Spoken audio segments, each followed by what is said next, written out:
welcome back to my channel.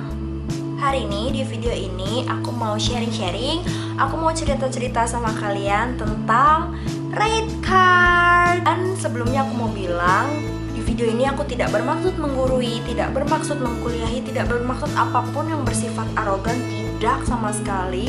Murni aku bikin video ini karena ada beberapa teman-teman yang nanya sama aku, apa sih rate card, bikinnya gimana caranya, dan sebagainya. Jadi aku mau sharing-sharing aja. Aku memberanikan diri untuk membuat video ini supaya bisa sharing dan semoga bisa menginspirasi gitu.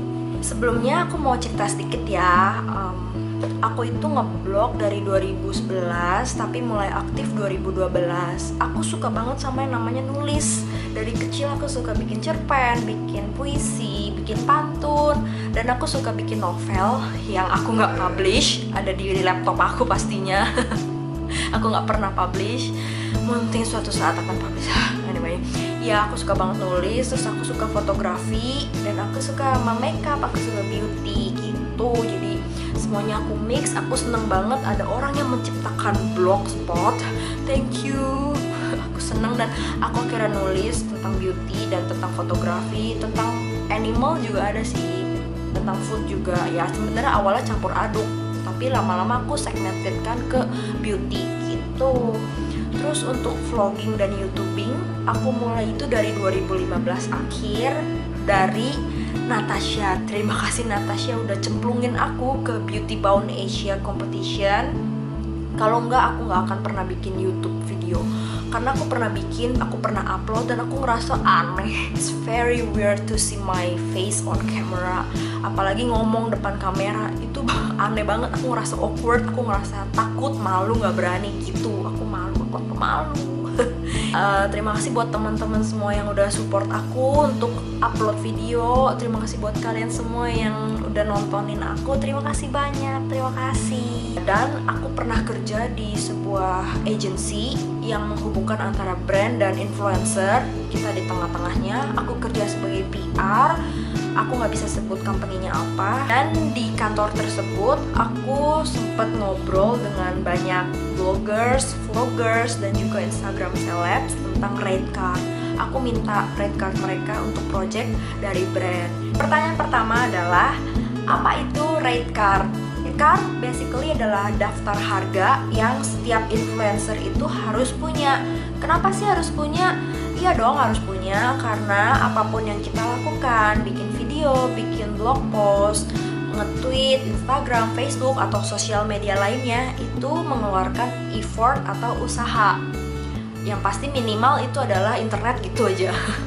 Ya, jadi apapun yang kita lakukan itu harus kita hargai dong. Dan kita itu juga bisa dihitung sebagai media juga loh, karena kita kan punya penonton, kita punya viewers, kita punya readers, kita punya followers gitu. Anyway, ini juga bisa dijadikan pekerjaan. Bahkan ada banyak banget sekarang udah jadi full time blogger dan full time youtuber. Jadi semua itu bisa kita berikan seperti daftar harga gitulah. Itulah yang disebut dengan rate card. Pertanyaan kedua, gimana sih cara nentuin harga rate card? Ini krusial dan sensitif banget soal duit soalnya. Ya, jadi pastinya harga rate card itu pasti berbeda-beda antara satu orang dengan yang lainnya, of course. Dan ya biasanya yang followers dan subscribers lebih banyak, itu pasti harganya akan lebih tinggi dibandingkan yang masih merintis gitu. Terus untuk harga, pastikan kalian juga menghitung aset ya. Kalau misalnya video itu dari kamera, bagaimana kamera kalian, lighting, setting, editing gitu. Ya bukan berarti ditotalin, kayak misal kamera 5 juta, lighting 1 juta ditotalin jadi berapa, ya mahal banget. Ya nggak gitu juga gitu. Ya dikira-kira aja dengan aset dan effort yang kalian buat dan influencing yang kalian punya, itu totalnya kira-kira berapa gitu. Nah, pentingnya untuk tahu harga ini, pasarannya, itu adalah dengan punya komunitas. Kita bisa sharing dan support satu sama lain di dalam komunitas. Kita bisa ngobrol-ngobrol pastinya. Pastikan sudah benar-benar kenal dan benar-benar suka ngobrol dengan nyaman dengan teman blogger, teman vlogger ini. Kenapa? Karena masalah uang itu sangat sensitif. Jadi ya pastikan bener-bener sudah nyaman gitu ngobrolnya. Jadi ngomongin uangnya juga lebih enak gitu. Selain itu, misalnya di blog atau Instagram juga nentuinnya dengan effort dan kapasitas kita sebagai influencer. Dari followers dilihat, dari engagement dengan followers juga dilihat. Terus kalau misalnya pergi ke event gitu kan pasti kita naik transportation kan, bensin bisa dihitung. Terus kalau yang kerja kantoran mau ambil cuti atau day off bisa dihitung dari situ juga gitu. Intinya masalah harga balik lagi ke diri kita masing-masing, karena cuma kita sendiri yang bisa menentukan harganya itu berapa gitu. Ada beberapa blogger yang rate cardnya itu tulisannya start from, jadi harganya itu minimalnya segitu gitu. Terus bisa dinegosiasi lagi tergantung besar project dan durasi project pastinya. Kalau untuk project yang besar pasti akan didiskusikan lebih lanjut sih, nggak bisa pakai rate card yang general. Nah di video ini aku bahas tentang rate card yang general aja gitu. Ya kurang lebih jadi kayak menu-menu di McDonald gitu, ada combo paket dan ada juga ala carte gitu. Ya, cara bikin rate card gimana sih? Nah ini lebih ke teknis ya. Pertama, aku bikin rate card itu pakai Adobe Illustrator. Bisa menggunakan program seperti Adobe, Photoshop, atau Illustrator, InDesign, atau Microsoft Word, Excel, PowerPoint, dan Microsoft Office lainnya. Tapi jangan lupa saranku, save-nya itu formatnya PDF atau JPEG. Paling enak sih di PDF, karena bisa berhalaman gitu kan. Kalau JPEG di zip gitu. Kenapa pakai PDF? Ini meminimalisir kemungkinan orang untuk utak-atik dan edit-edit. Ya ini kemungkinan terburuk gitu kan, jahat banget kan. Tapi kita kan menghindari kemungkinan yang gak enak gitu. Jadi pastikan it's not editable gitu. Jadi save-nya enakan si PDF. Harganya itu biasanya dipaketin. Misalnya video plus blog plus Twitter plus Instagram itu berapa duit. Terus kalau video doang yang di bawah 5 menit berapa duit, video yang lebih dari 5 menit sampai berapa menit itu berapa. Itu ada ala carte-nya juga, tapi ada paketnya juga gitu. Kadang biasanya brand itu mau yang paket lebih memudahkan mereka, tapi ada juga brand yang sasarannya cuma video doang, cuma YouTube doang. Jadi sediakan beberapa option, itu lebih baik sih. Brand lebih banyak cari yang seperti itu sepanjang pengalaman aku meeting sama brand. Terus biar lebih profesional dan bisa lebih menarik perhatian, kalian di page pertama itu misalnya pakai foto, terus page kedua pakai about me, bisa ditulis tuh di situ sejarah singkat nge-YouTube atau nge-blog seperti apa.